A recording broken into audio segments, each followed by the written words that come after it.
Aloha, Ohana and friends. It's Tales with Tutu again, and today I brought you a story called The Great Blueness by Arnold Lobel. It's an old children's classic that was appropriate way back when he wrote it, and it's even appropriate for today. The Great Blueness and Other Predicaments by Arnold Lobel. A long time ago, there were no colors in the world at all. Almost everything was gray, and what was not gray was black or white. It was a time called the Great Grayness.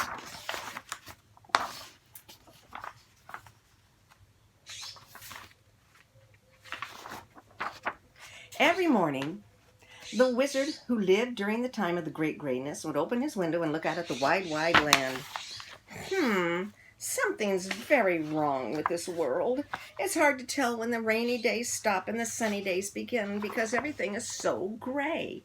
The wizard would often go down in his dark gray cellar there just to amuse himself, to forget about the gray, drab world outside. He'd make a wonderful magic potion and different spells. Well, one day while the wizard was mixing and stirring a little bit of this and a little bit of that, he saw something strange in the bottom of his pot. What good-looking stuff I have made. I'll make some more right away. And so he went out to share it with his neighbors. Well, what is it, great wizard? It's a color. Well, what color is it? I call it blue. Blue, it's beautiful, great wizard. Please give us some more. Please give us some more. Of course. And that's how the Great Blueness came to be. After a short time, everything in the world was blue. Trees were blue, bees were blue, wheels and evening meals were blue. The wizard would pedal out on his blue bicycle and look around at the wide blue world. What a perfectly blue day we are having. But the blueness was not so perfect. After a long time, all that blue made everyone sad. Children stopped playing games. They sulked in their blue backyards. Mothers and fathers sat home and stared gloomily at the blue pictures on the walls of their blue living rooms. This blueness is so depressing, great wizard. Nobody laughs anymore. Even myself, I haven't laughed for days, he said to the people. I must do something to stop this blueness. So he slouched down the stairs to his dark, dark blue cellar. And there he began to mix and stir a little bit of this, a little bit of that, and something new at the bottom of his pot showed up. Now this stuff looks much happier. I will make some more right away. He went out and started to paint with it. What is that, great wizard? Well, it's another color. Well, what do you call it? Well, I'm calling this one yellow. May we have some more, please? It looks so much happier. Of course you may. And that's how the great yellowness came to be. After a short time, everything in the world was yellow. There wasn't a fly speck of blue anywhere to be seen. Pigs were yellow, wigs were yellow, stairs and dentist chairs were yellow. The wizard would gallop on his yellow horse to explore his wide yellow world. My, what a fine yellow day we are having. But all that yellowness proved not to be quite so fine.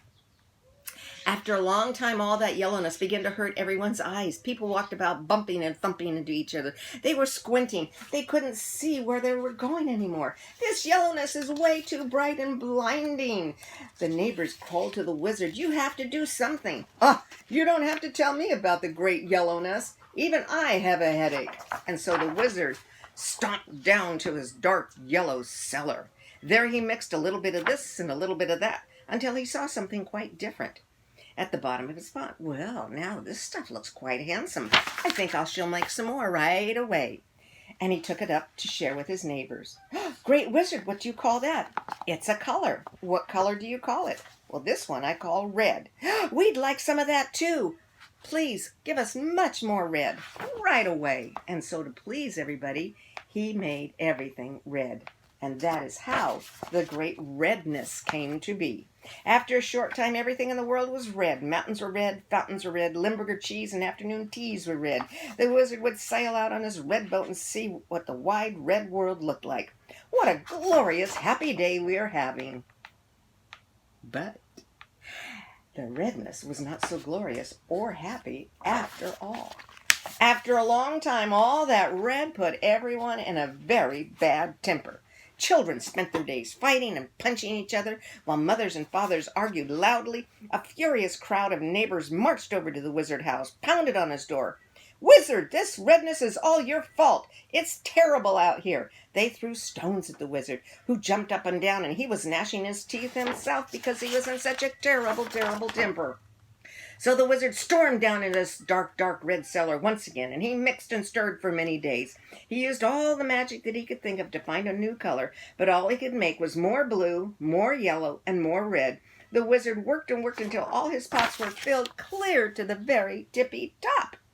The pots were so full that soon they overflowed, and the blue and the yellow and the red all began to mix together. It was a terrible mess. Wait! The wizard saw what was happening. "Why, this is the answer!" And he started to dance joyfully around the cellar, mixing the colors even more. Then the wizard stopped and mixed red with blue and made a new color. And then he mixed yellow with blue and made another new color. And then the wizard mixed yellow with red and made another brand new color. New colors of purple and green and orange appeared. Hooray! Red, blue, and yellow in all kinds of different ways. He mixed and he mixed and he made all these pots. Then he took them upstairs and he looked at his people. "Look at all these beautiful things I have made." "Well, what are they?" "I call them colors." "Well, what are their names?" "I call them purple and green and orange and brown and yellow and—" "Oh, they are a sight for sore eyes, wizard. But which one should we choose this time?" "Ah, you see, my people, that's the problem. You've been choosing only one. This time, you must take all the colors." And that's just what he did. The people took all the colors the wizard had made, and in a short time they found places for each one that was perfect.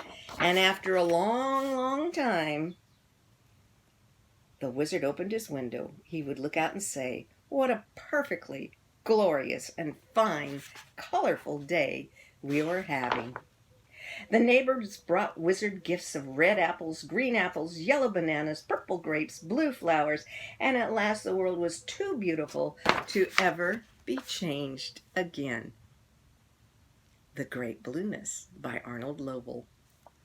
The colors had a place in the world. There was a place for everybody. The world outside my window is a world of color I see. Fiddle-dee-dee outside my window, it's a world of color I see. Rainbow, rainbow, rainbow around me. Rainbow, rainbow, rainbow around me. The sun outside my window is as yellow can be. Fiddle-dee-dee outside my window, just as yellow can be. Rainbow, rainbow, rainbow around me. Rainbow, rainbow, rainbow around me. The sky outside my window is as blue can be. Fiddle-dee-dee outside my window, just as blue can be, and the sun is as yellow can be.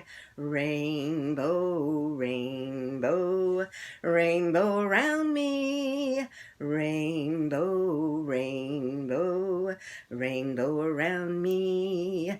The trees outside my window are as green can be. Fiddle-dee-dee outside my window, just as green can be, and the sky is as blue can be, and the sun is as yellow can be. Rainbow, rainbow, rainbow around me. Rainbow, rainbow, rainbow around me. The flowers outside my window are as red can be. Fiddle-dee-dee Slide my window, just as red can be, and the trees are as green can be, and the sky is as blue can be, and the sun is as yellow can be. Rainbow, rainbow, rainbow around me. Rainbow, rainbow, rainbow around me. Rainbow, rainbow, rainbow around me. Rainbow, rainbow, rainbow around me. And that song can go on with you and your friends singing it, adding different colors and different things to go with the colors. Enjoy, and be sure to share a song and a story with a friend today. Hui ho. Aloha.